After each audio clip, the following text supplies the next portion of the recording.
Ah, tempo, tempo, tempo. Nem é bom pensar nessas coisas muito mortas.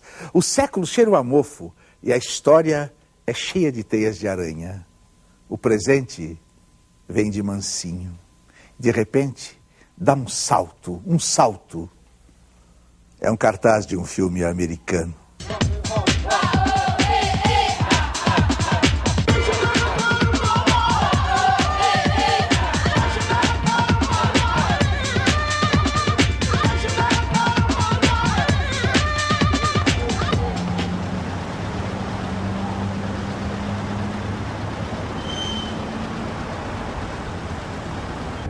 Eu corro, eu procuro superar as dificuldades. Não sou corredor de maratona, eu tenho a maratona da vida, né? Porque a vida é uma maratona, então tem que superar o tipo de dificuldade. Eu quero viver. Mesmo que esteja bem ou mal, quero viver. Até o dia que Deus me chamar. Quero viver sim. Estou caindo, levantando, mas eu quero viver. Provocações. Provocar. O que é provocar? Você anda na rua, você é provocado. Você olha as pessoas na rua, tem provocações. Um automóvel, um ônibus, a angústia, tudo que acontece é uma provocação. E esse programa é para a gente se divertir com as provocações e às vezes mostrar o que está por trás do pensamento. Nós temos aqui hoje um dos jornalistas mais respeitados desse país. Ele assina uma coluna na página 2 da Folha de São Paulo, que as pessoas acham que a Folha é marrom e tal, vamos discutir com ele isso. Mas, muito melhor do que isso, ele tem muitos anos como correspondente internacional. Essas pessoas que viram o mundo, que têm uma visão crítica do mundo. Ele é Clóvis Rossi. A imagem que as pessoas têm, as imagens das pessoas comuns, que elas fazem de um grande jornalista, é que é de um sujeito que seja sério, imparcial, que só fala a verdade. Isso existe? Você é assim? Não existe. Não existe ninguém imparcial, evidentemente, que ninguém chega à redação de um jornal, tira a roupa de cidadão, tira a roupa da sua própria história pessoal, dos seus gostos, das suas preferências, dos seus amores, dos seus ódios, veste a roupa séptica de um jornalista e passa a ser absolutamente imparcial. Portanto, não existe. Em verdade, eu reproduzo aqui uma frase do Carl Bernstein, um dos dois repórteres que desmontou o caso Watergate, que levou à renúncia do presidente Nixon, que diz que reportagem, embora eu acho que a definição vale para jornalismo em geral, mas era especificamente para reportagem. Reportagem é a melhor versão da verdade possível de se obter, que já parte do princípio que não existe a verdade, com maiúsculas tudo, e que o jornalismo é apenas a busca da melhor versão da verdade possível de se obter. Acho que é a definição perfeita. Você não sou eu e nem existe um jornalista com as características que você descreveu. Você é um gutenbergiano convicto ou com a chegada da eletrônica, dessas coisas aí, você já se adaptou a não ser gutenbergiano? Depende. Se você está se referindo a gutenbergiano que gosta de letras, eu gosto de letras. Se é televisão, a contraposição, realmente eu não gosto de televisão, telejornal, não me adapto. Eu não tenho nada contra, acho fantástico, maravilhoso, não sou também pré-antigo, não. Mas não... Tem um perigo, hein? Você vai ficar por fora da mediocridade, isso não é bom. Agora, Cláudio, é o seguinte,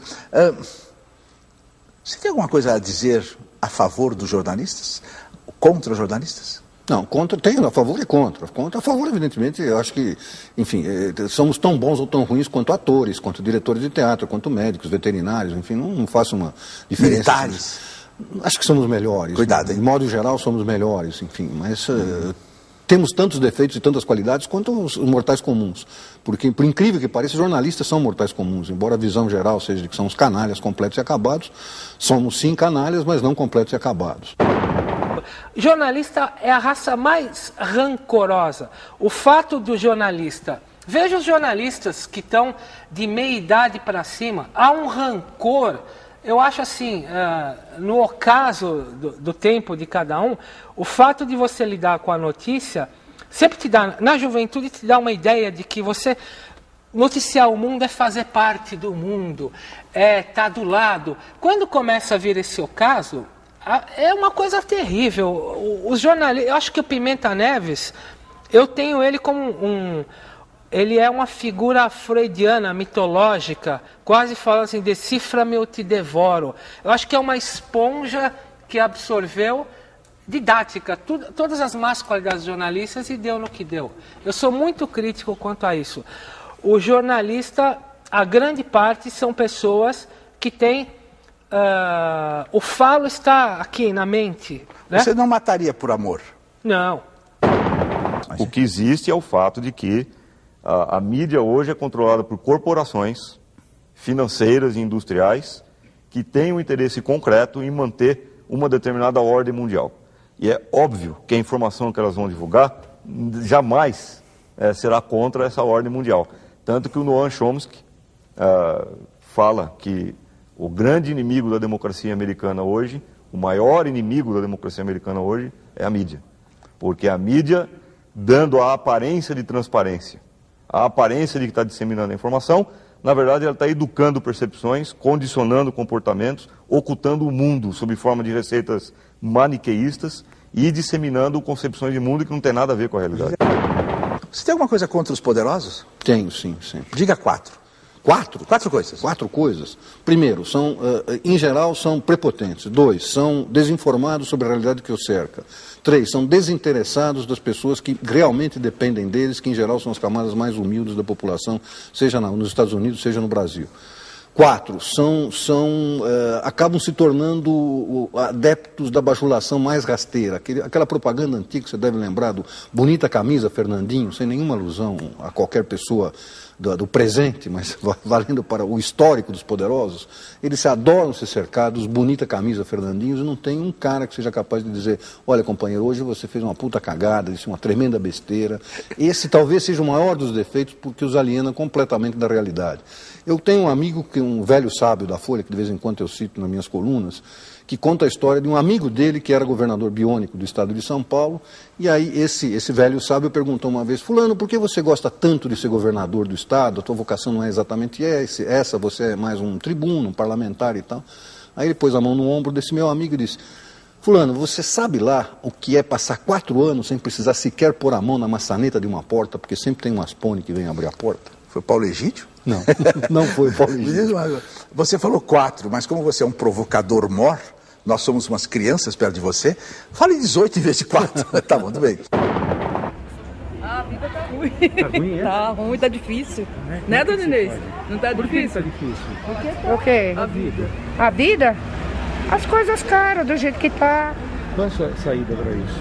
A minha saída é roubar menos e construir mais o país que nós vivemos. Esse país é muita roubalheira. O que acontece que esse país, pelo menos desde que a gente é jovem, vem vindo, essa cultura e essa educação vai sempre piorando? Tem alguma razão que você podia dar, não como solução, mas como visão crítica? Por que só piorou? Pois é, essa é uma discussão que todo dia corre na Folha, especialmente entre eu e Gilberto de Menstein, né, que tem essa tendência a achar que algumas coisas estão melhorando, enfim, nem tudo piora, e eu sempre tenho tendência a dizer: não, realmente algumas coisas melhoram, é óbvio. Desde que inventaram a penicilina, diminuiu o número de mortes por doenças infecciosas no Brasil também. Não porque o Brasil tenha inventado a penicilina, porque o governo seja especialmente competente, porque a gente usa penicilina. Agora, se você me pergunta a razão pela qual a gente tem sempre essa sensação de que pioramos sempre, de que um pouco os argentinos é que tem uma frase sensacional para dizer, 2 frases sensacionais. A primeira é: todo o tempo passado foi melhor. E a segunda é sobre Carlos Gardel, que morreu há mais de 50 anos, que cada dia canta melhor. que é sensacional essa frase, porque ela mostra que você, no passado, você era melhor. Mesmo já tendo morrido, até você no passado era melhor do que hoje. Mas é curioso, por exemplo, essa despolitização. As pessoas começaram a deixar de falar em política com Fernando Henrique, as coisas aconteceram. Você vê assim com esse neoliberalismo, essa fashion tecnocrata, democracia, de repente assim, faculdades de fundo de quintal, essas coisas que dão a impressão de melhor e que você sabe que não é. O que é que a gente deve falar para as pessoas que te leem?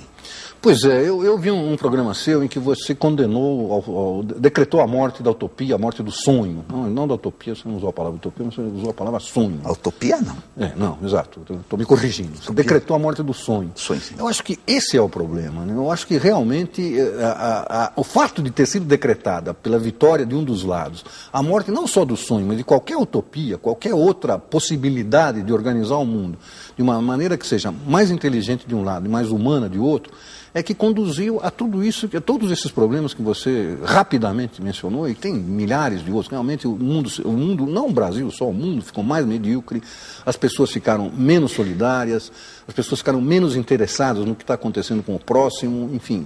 Houve realmente todo esse... Eu acho que a causa básica é essa, ou seja, você matou a utopia, você decretou o fim da utopia, né? E a maior parte das pessoas acabou aceitando. Sempre que vocês ouvirem dizer fulano estudou com Kohlreuter, é porque fulano é um músico erudito, dos bons, dos melhores do país. Kohlreuter foi professor de quase todos os músicos sérios desse país, a começar por Tom Jobim, pois o nosso convidado de hoje, ele estudou com Kohlreuter, mas ele trocou a música pelo jornalismo. Ele ficou um repórter internacional com coberturas em mais de 20 países. Você foi guitarrista do conjunto RPM e ninguém sabe disso? Não, o Paulo Ricardo estudava comigo na ECA.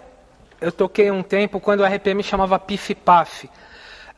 O Paulo Ricardo, todos na nossa classe, até o William Bonner, que é presidente do Jornal Nacional, o Marcelo Rubens Paiva, que tinha um programa aqui na Cultura, o Paulo Ricardo, o Rui Mendes, nós tínhamos uma central anarquista chamada Os Picaretas, que tirou a Libelu do poder. Então o anarquismo, nos anos 80, isso, o anarquismo tomando conta dos centros acadêmicos.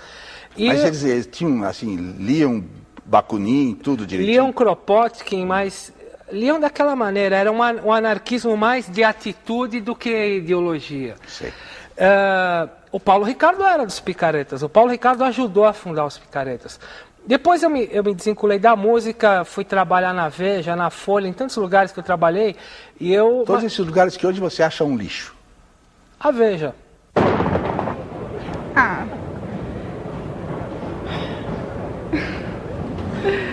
Ai, meu Deus. Fala com ela. Oi? Dá não, tô sem assunto no momento.